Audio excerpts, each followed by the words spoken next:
இந்து மதத்தில் மிகவும் பிரபலமான கடவுளாக விநாயகர் கருதப்படுகிறார். காரணம், இவர் மனித முகத்தை கொண்டிருக்காமல் யானை முகத்தை கொண்டிருக்கிறார். விநாயகர் சிவன் மற்றும் பார்வதியின் மகனாவார். இவரது வாகனம் மூஷிகம் என்கிற எலியாகும். இவருக்கு பிள்ளையார், கணபதி, ஐங்கரன் என்று பல பெயர்கள் உள்ளன. விநாயகர் பிறந்த தினத்தையே இந்துக்கள் விநாயகர் சதுர்த்தி என்று கொண்டாடி வருகின்றனர்.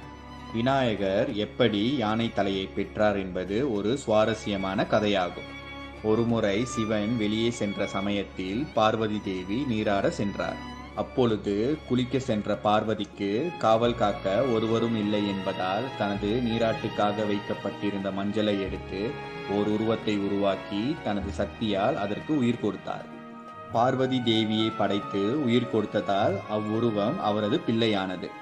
யார் வந்தாலும் உள்ளே நுழைவதற்கு அனுமதிக்க கூடாது என்று பிள்ளையார்